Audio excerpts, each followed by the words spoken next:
given your extensive national security experience, do you think Huawei is a threat or not?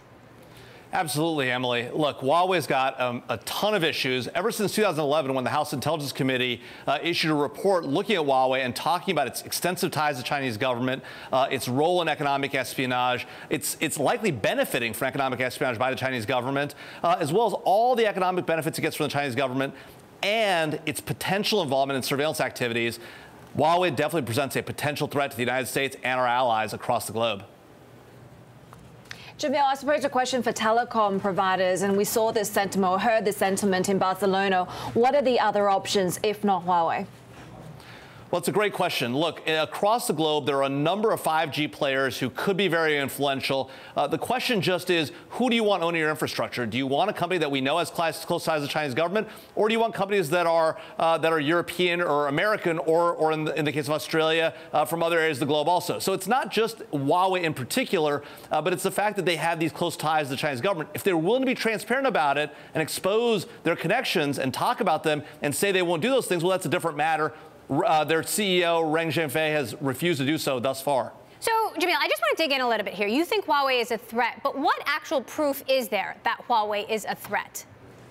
Sure. Well, we've seen a number of things that Huawei has done over the years to benefit itself from China's government espionage. We've seen the fact it's interesting that the Cisco CEO isn't concerned. You know, when you look at a Huawei router, at least some of the older generations of Huawei routers, they look a lot like Cisco routers, in part because their IP was taken from Cisco originally. So that's a common concern about Huawei. Another issue is they're in the marketplace. They're undercutting folks from an economic perspective because of the huge benefits they gain from the Chinese government, these low interest loans and the like.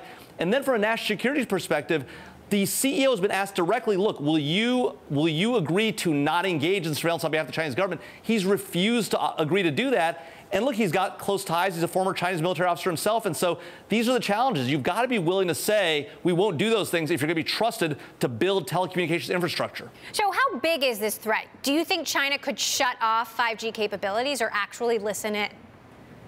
Well, it's unlikely that China would shut off those capabilities. You know, we never know what might happen in a conflict scenario, but we're not talking about that. China, of course, benefits hugely from a robust telecommunications infrastructure, and so this idea they might shut it down completely is an unlikely scenario. The more likely scenario, as you lay out, Emily, is the potential for espionage, both economic espionage, which we know China engages in, and the classic type of nation-state espionage where they're stealing secrets to benefit their foreign affairs and their national security policies. How successful have both sides been in their campaigns? I mean, we've really seen Huawei going on the offensive, I should say, with the civil suit in Canada. We're now hearing a report in the New York Times suggesting that they're preparing to sue the US government to challenge the ban.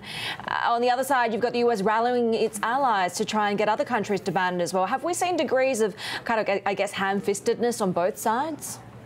I think you're right. There has been a bit of ham-fistedness on both sides. You know, look, the U.S. has been successful in convincing allies like Australia to largely keep Huawei out of the infrastructure. That being said, we haven't been successful in the United Kingdom. The United Kingdom, British Telecom has bought a tremendous amount of Huawei gear, and the National Cybersecurity Center in England has made clear that their idea is to look at this on a case-by-case basis and analyze each piece of equipment. That can be difficult to scale, but these are some of the challenges that both the United States and other allied nations are working through right now. And you're right, Huawei has really gone on the offensive and been very aggressive both on their pricing and their advocacy.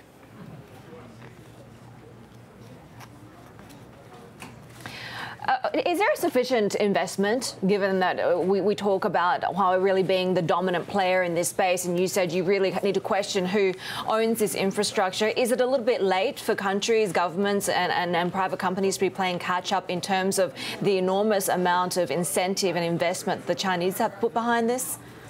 No, you're exactly right. They've put a tremendous amount of money into Huawei, given it very good benefits under Chinese law and with these low interest loans or no interest loans at times also. And so Huawei really is able to come in and build huge amounts of infrastructure and sell its products at dramatically cheaper than the market rate, in part because they have these benefits and they can create these economies of scale based on these economic benefits. So it does make it very hard to compete. And you're right, we are behind the eight ball. The U.S. and its allies are playing a really hard game of catch up in this scenario today.